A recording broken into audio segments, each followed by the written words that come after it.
പൗലോസ് ഗലാത്യർക്കെഴുതിയ ലേഖനം. ഇത് പൗലോസിന്റെ മിഷണറി യാത്രകളിൽ ഒന്നിൽ താൻ സന്ദർശിച്ച ഗലാത്യ പ്രദേശത്തുള്ള നിരവധി സഭകൾക്ക് എഴുതിയതാണ്. പ്രവൃത്തികളുടെ പുസ്തകത്തിൽ ഈ സംഭവങ്ങൾ നിങ്ങൾക്ക് വായിക്കാം. ഒരു അഗാധമായ അഭിനിവേശത്തിന്റെയും നിരാശയുടെയും സ്ഥാനത്ത് നിന്നുകൊണ്ടാണ് അവൻ ഈ സുപ്രധാന കത്ത് എഴുതിയത്. നമുക്ക് ഇതിന്റെ ചരിത്രം നോക്കാം. ക്രിസ്തുമതം ഒരു യഹൂദ മശിഹാ പ്രസ്ഥാനമായി യെരുശലേമിൽ ആരംഭിച്ചു. എന്നാൽ അതിന്റെ സന്ദേശം എല്ലാ മനുഷ്യർക്കും വേണ്ടിയുള്ളതായിരുന്നു. അതിനാൽ അത് പെട്ടെന്ന് ഇസ്രായേലിനപ്പുറത്തേക്ക് വ്യാപിച്ചു. പൗലോസിന്റെ മിഷണറി കാലഘട്ടമായപ്പോഴേക്കും യേശു പ്രസ്ഥാനത്തിൽ യഹൂദരുടെയും യഹൂദർ അല്ലാത്തവരുടെയും എണ്ണം ഏകദേശം തുല്യമായിരുന്നു. ഇത് പ്രവൃത്തികളുടെ പുസ്തകം 15-ാം അധ്യായത്തിൽ നിന്ന് നമുക്കറിയാവുന്ന ഒരു വലിയ സംവാദത്തിന് കാരണമായി. ചരിത്രപരമായി ദൈവത്തിന്റെ ഉടമ്പടി ജനങ്ങൾ ഇസ്രായേൽ എന്ന ഒരു വംശത്തിൽ കേന്ദ്രീകരിച്ചു. അങ്ങനെ തോറയിൽ കൽപ്പിച്ച ആചാരങ്ങളായ പുരുഷന്മാരുടെ പരിച്ഛേദന, നിയമാനുസൃതമായ ഭക്ഷണരീതി, ശബത്ത് എന്നിവയാൽ അവർ വേർതിരിക്കപ്പെട്ടു. യഹൂദർ അല്ലാത്തവരെല്ലാം ദൈവകുടുംബത്തിന്റെ ഭാഗമാകണമെങ്കിൽ തോറയിലെ നിയമങ്ങൾ അനുസരിക്കേണ്ടതുണ്ടെന്ന് വിശ്വസിച്ചിരുന്ന ധാരാളം യഹൂദ ക്രിസ്ത്യാനികളുണ്ടായിരുന്നു. ഈ യഹൂദ ക്രിസ്ത്യാനികളിൽ ചിലർ ഒടുവിൽ ഗലാത്യ സഭകളിൽ വരുവാൻ തുടങ്ങി. അവർ പൗലോസിനെ ദുർബലനാക്കുകയും യഹൂദരല്ലാത്ത പുരുഷന്മാരായ ക്രിസ്ത്യാനികൾ എല്ലാം പരിച്ഛേദന ഏൽക്കണമെന്ന് ആവശ്യപ്പെടുകയും ചെയ്തു. ഇങ്ങനെ ആവശ്യപ്പെടുന്നവർ അവിടെ ധാരാളം ഉണ്ടായിരുന്നു. പൗലോസ് ഇതറിഞ്ഞപ്പോൾ അവന്റെ ഹൃദയം തകരുകയും കോപാകുലനാകുകയും ചെയ്തു. അതിന്റെ ഫലമാണ് ഈ ലേഖനം. അവൻ ആദ്യം ക്രൂശിക്കപ്പെട്ട മശിഹായെക്കുറിച്ചുള്ള സുവിശേഷ സന്ദേശത്തെ ചുരുക്കമായി പറഞ്ഞുകൊണ്ട് ഗലാത്യരെ വെല്ലുവിളിക്കുന്നു. ഈ സുവിശേഷമാണ് യേശുവിന്റെയും അബ്രഹാമിന്റെയും പുതിയ ബഹുവംശീയ കുടുംബത്തെ സൃഷ്ടിക്കുന്നതെന്ന് അവൻ വാദിക്കുന്നു. അതിനുശേഷം എങ്ങനെയാണ് ഈ സുവിശേഷം ആത്മാവിന്റെ സാന്നിധ്യത്താലും ശക്തിയാലും ജനങ്ങളെ യഥാർത്ഥത്തിൽ പരിവർത്തനം ചെയ്യുന്നതെന്ന് അവൻ കാണിക്കുന്നു. ഗലാത്യർ വേറൊരു സുവിശേഷം സ്വീകരിച്ചതിലുള്ള ആശ്ചര്യം പ്രകടിപ്പിച്ചുകൊണ്ട് പൗലോസ് തുടങ്ങുന്നു. പൗലോസിനോട് മോശമായി പെരുമാറുകയും പരിച്ഛേദന ആവശ്യപ്പെടുകയും ചെയ്ത ഈ ക്രിസ്ത്യാനികൾ പ്രോത്സാഹിപ്പിച്ച ഒന്നാണിത്. അതിനാൽ തന്റെ സന്ദേശത്തിന്റെ വിശ്വാസ്യതയെയും അപ്പോസ്തലൻ എന്ന നിലയിലുള്ള അധികാരത്തെയും പൗലോസ് ആദ്യം പ്രതിരോധിക്കുന്നു. യഹൂദരല്ലാത്ത ലോകത്തിലേക്ക് പോകാൻ അവനെ നിയോഗിച്ചത് ഉയർത്തെഴുന്നേറ്റ യേശു തന്നെയായിരുന്നു. പ്രവൃത്തികളുടെ പുസ്തകത്തിലെ സംഭവങ്ങൾ ഓർക്കുക. പത്രോസ്, യാക്കോബ് പോലെയുള്ള മറ്റ് അപ്പോസ്തലന്മാരുടെ ആലോചനയ്ക്കായി താൻ യെരുശലേമിലേക്ക് പോയത് പിന്നീട് മാത്രമാണെന്ന് പൗലോസ് പറയുന്നു. യഹൂദരല്ലാത്ത ക്രിസ്ത്യാനികൾ പരിച്ഛേദന ചെയ്യാനോ യഹൂദ ഭക്ഷണ നിയമങ്ങൾ പാലിക്കാനോ താൻ ആവശ്യപ്പെടുന്നില്ലെന്ന് അവൻ അവരോട് പറഞ്ഞപ്പോൾ അവർ പൂർണ്ണ പിന്തുണ നൽകി. എന്നാൽ ഈ പിരിമുറുക്കം കൂടുതൽ ഗുരുതരമായി. യഹൂദരല്ലാത്ത ക്രിസ്ത്യാനികളെയെല്ലാം സന്ദർശിക്കാൻ പത്രോസ് അന്ത്യോക്യയിൽ വന്ന് അവരോടൊപ്പം ഭക്ഷണം കഴിക്കുകയും ഇടപഴകുകയും ചെയ്തുകൊണ്ടിരുന്നു. എന്നാൽ ഈ യെരുശലേം പ്രതിപക്ഷ ഗ്രൂപ്പിൽപ്പെട്ട ചിലർ അന്ത്യോക്യയിലെത്തിയപ്പോൾ പത്രോസ് അവരുടെ സമ്മർദ്ദത്താൽ പിന്മാറി. അവൻ അഗ്രചർമ്മികളായ ഈ ക്രിസ്ത്യാനികളോടൊപ്പം ഭക്ഷണം കഴിക്കുന്നത് നിർത്തി അവരെ ഒഴിവാക്കിക്കൊണ്ടിരുന്നു. അതിനാൽ സുവിശേഷത്തോട് വിശ്വസ്തത പുലർത്താതെ പത്രോസ് കാപട്യം കാണിച്ചുവെന്ന് പൗലോസ് ആരോപിച്ചു. പൗലോസിനെ സംബന്ധിച്ചിടത്തോളം ഈ പുതിയ ക്രിസ്ത്യാനികൾ പരിച്ഛേദന ഏൽക്കണമെന്നും തോറ ആചരിക്കണമെന്നും ആവശ്യപ്പെടുന്നത് ഒരു കാരണവശാലും ശരിയല്ല. ഒന്നാമതായി, ഇത് സുവിശേഷത്തോടുള്ള വിശ്വാസവഞ്ചനയാണ്. അല്ലെങ്കിൽ അവന്റെ വാക്കുകളിൽ പറഞ്ഞാൽ, ജനങ്ങൾ തോറയുടെ പ്രവൃത്തികളാൽ നീതീകരിക്കപ്പെടുന്നില്ല, മറിച്ച് മശിഹായായ യേശുവിന്റെ വിശ്വാസത്താലാണ്. ഈ മശിഹായായ യേശുവിൽ നമുക്ക് വിശ്വാസമുണ്ട്.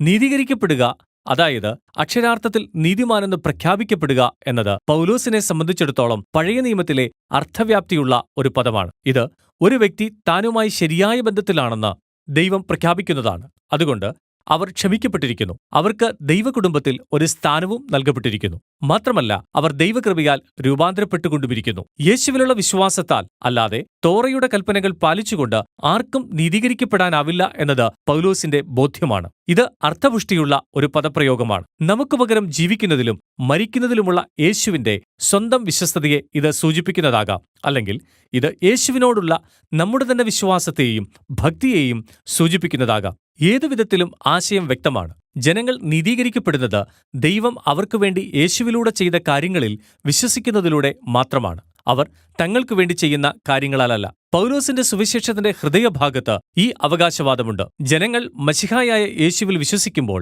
അവനെക്കുറിച്ച് സത്യമായത് അവരെക്കുറിച്ചും സത്യമായിത്തീരുന്നു. അവന്റെ ജീവനും മരണവും പുനരുത്ഥാനവും അവരുടേതായിത്തീരുന്നു. അഥവാ അവന്റെ വാക്കുകളിൽ പറഞ്ഞാൽ, ഞാൻ മശിഹായോടുകൂടെ ക്രൂശിക്കപ്പെട്ടിരിക്കുന്നു. ഇനി ജീവിക്കുന്നത് ഞാനല്ല, മശിഹായത്രേ എന്നിൽ ജീവിക്കുന്നു. ഇപ്പോൾ ഞാൻ ജീവിക്കുന്ന ജീവിതമോ എന്നെ സ്നേഹിച്ച് എനിക്കു വേണ്ടി തന്നെത്താൻ ഏൽപ്പിച്ചുകൊടുത്ത ദൈവപുത്രനിലുള്ള വിശ്വാസത്താലത്രേ ജീവിക്കുന്നത്. അതുകൊണ്ട് ആർക്കെങ്കിലും തങ്ങൾ ദൈവവുമായി നിരപ്പിലാണ്, അല്ലെങ്കിൽ യേശുവിന്റെ ഉടമ്പടി കുടുംബത്തിലെ അംഗമാണ് എന്ന് പറയാൻ കഴിയുമെങ്കിൽ അതിന്റെ കാരണം അവർ തോറയുടെ നിയമങ്ങൾ അനുസരിച്ചതല്ല, മറിച്ച് അവർക്ക് ഒരിക്കലും സ്വയം ചെയ്യാൻ കഴിയാഞ്ഞതിനെ യേശു അവർക്ക് വേണ്ടി ചെയ്തതുകൊണ്ട് മാത്രമാണ്.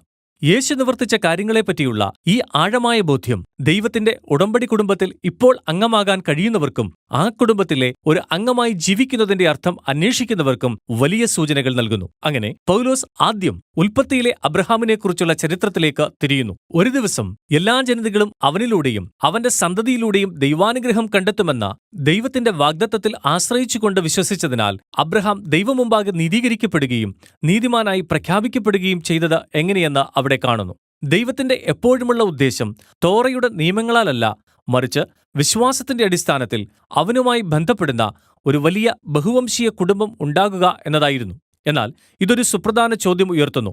അങ്ങനെയെങ്കിൽ എന്തുകൊണ്ടാണ് ദൈവം തോറയുടെ നിയമങ്ങൾ ഇസ്രായേലിന് നൽകിയത്? പൗലോസ് വളരെ ഹ്രസ്വവും അർത്ഥസമ്പൂർണവുമായ ഒരു വിശദീകരണം ഇവിടെ നൽകുന്നു. പിന്നീട് റോമാക്കാർക്കുള്ള കത്തിൽ അവൻ കൂടുതൽ വിശദീകരിക്കുന്നു. അബ്രഹാമിനോടുള്ള ദൈവത്തിന്റെ വാഗ്ദാനത്തിനു ശേഷം വളരെ കാലം കഴിഞ്ഞാണ് തോറയുടെ നിയമങ്ങൾ സീനായി പർവ്വതത്തിൽ വെച്ച് ഇസ്രായേലിന് നൽകിയത് എന്ന് അവൻ ചൂണ്ടിക്കാണിക്കുന്നു. നിങ്ങൾ തോറ ശ്രദ്ധാപൂർവം വായിച്ചാൽ ദൈവം എപ്പോഴും നിയമങ്ങൾ ഒരു താൽക്കാലിക നടപടിയായിട്ടാണ് ഉദ്ദേശിച്ചിരുന്നത് എന്ന് നിങ്ങൾക്ക് കാണാൻ കഴിയുമെന്ന് അവൻ പറയുന്നു. നിയമങ്ങൾക്ക് ഒരു നിഷേധാത്മക പങ്കും ഒരു ക്രിയാത്മക പങ്കുമുണ്ടെന്ന് അവൻ പറയുന്നു. നിയമങ്ങൾ ഇസ്രായേലിന്റെ പാപത്തെ വലുതായി കാണിക്കുന്ന ഒരു കണ്ണാടി പോലെയാണ് പ്രവർത്തിച്ചത്. ഇത് അതിന്റെ നിഷേധാത്മക പങ്കിനെ കാണിക്കുന്നു. ദൈവത്തിന്റെ നിയമത്തിനെതിരെ നിരന്തരം മത്സരിക്കുന്ന പാപകരമായ മാനുഷിക അവസ്ഥയിൽ ഇസ്രായേൽ പങ്കുകാരായതെങ്ങനെയെന്ന് അവ തുറന്നുകാട്ടി. അങ്ങനെ നല്ലതായ ന്യായപ്രമാണം ഇസ്രായേലും അവരോടൊപ്പം എല്ലാ മനുഷ്യരും കുറ്റക്കാരാണെന്ന് പ്രഖ്യാപിച്ചു. അഥവാ അവന്റെ വാക്കുകളിൽ പറഞ്ഞാൽ ന്യായപ്രമാണം എല്ലാവരെയും പാപശക്തിക്ക് കീഴിൽ ബന്ധിതരാക്കി. എന്നാൽ നിയമങ്ങൾക്ക് ഒരു നല്ല വശവുമുണ്ടായിരുന്നു. മശിഹായായ അബ്രഹാമിന്റെ വാഗ്ദത്ത സന്തതി വരുന്നതുവരെ ഇസ്രായേലിനെ ചിട്ടയിൽ നിർത്തിയ കർക്കശക്കാരനായ ഒരു അധ്യാപകനെപ്പോലെ അവ പ്രവർത്തിച്ചു. മശിഹ വന്നതോടെ അവൻ ഇസ്രായേലിനു വേണ്ടി നിയമങ്ങളുടെ ഉദ്ദേശം നിറവേറ്റി.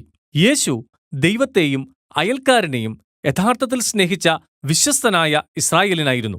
ഇസ്രായേലിന്റെ രാജാവെന്ന നിലയിൽ ഇസ്രായേൽ പരാജയപ്പെട്ടതിന്റെ അനന്തരഫലവും ശാപവും താൻ തന്നെ ഏറ്റെടുത്ത് വീണ്ടെടുപ്പ് സാധ്യമാക്കുവാൻ അവൻ മരിച്ചു. അങ്ങനെ ഇപ്പോൾ അബ്രഹാമിന്റെ സന്തതിയായ യേശു മുഖാന്തരം ദൈവത്തിന്റെ അനുഗ്രഹം ജാതി, സാമൂഹിക പദവി അല്ലെങ്കിൽ സ്ത്രീ പുരുഷൻ എന്നിങ്ങനെ വ്യത്യാസമില്ലാതെ എല്ലാ ജനങ്ങൾക്കും ലഭിക്കുന്നു.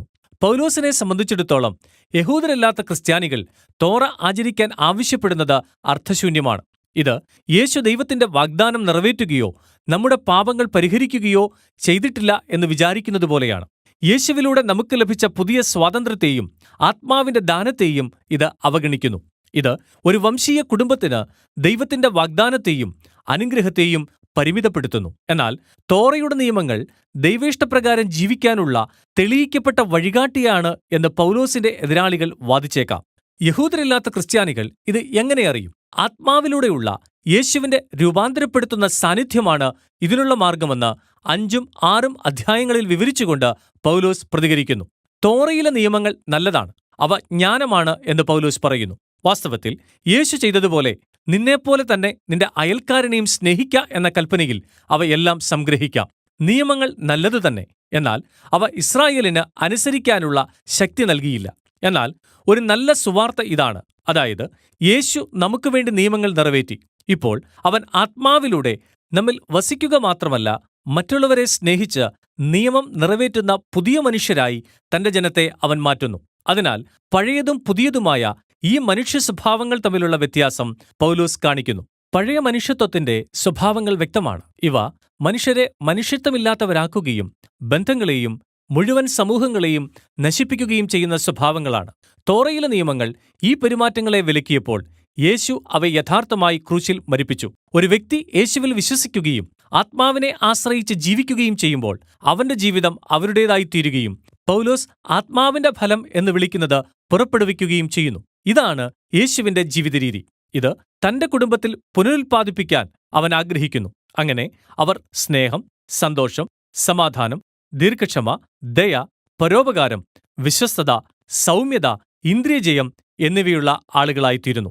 എന്നാൽ ഈ ഫലം തന്നെ ഉളവാകുന്നതല്ല എന്ന് പൗലോസ് പറയുന്നു. യഥാർത്ഥ ഫലം പോലെ തന്നെ ഇതിന് അധ്വാനം ആവശ്യമാണ്. അല്ലെങ്കിൽ അവന്റെ വാക്കുകളിൽ പറഞ്ഞാൽ, ആത്മാവിനാൽ നാം ജീവിക്കുന്നുവെങ്കിൽ ആത്മാവിനെ അനുസരിച്ച് നടക്കുകയും ചെയ്യുക. ഇത് മനഃപൂർവ്വം ചെയ്യേണ്ടതാണ്. നമ്മുടെ പഴയ ശീലങ്ങൾ വെട്ടിമാറ്റുന്നതും പുതിയവ വളർത്തിയെടുക്കുന്നതും എങ്ങനെയെന്ന് നാം പഠിക്കേണ്ടതുണ്ട്. അങ്ങനെ നാം ചെയ്യുമ്പോൾ നാം ആത്മാവിനാൽ നയിക്കപ്പെടുന്നതും യേശു നമ്മുടെ മനസ്സിനെയും ഹൃദയത്തെയും രൂപാന്തരപ്പെടുത്തി ദൈവത്തെയും മറ്റുള്ളവരെയും സ്നേഹിക്കുന്ന ജനങ്ങളാക്കി മാറ്റുന്നതും നമുക്ക് സ്വയം കണ്ടെത്താൻ കഴിയും.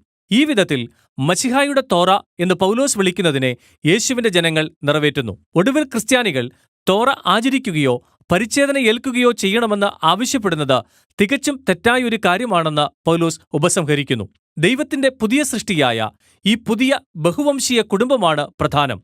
അവർ യേശുവിൽ പൂർണ്ണ വിശ്വാസമുള്ളവരും ദൈവത്തെയും മറ്റുള്ളവരെയും ആത്മാവിന്റെ ശക്തിയിൽ സ്നേഹിക്കാൻ പഠിക്കുന്നവരും ആണ്. ഗലാത്യർക്കുള്ള കത്തിന്റെ ഉള്ളടക്കം ഇതാണ്.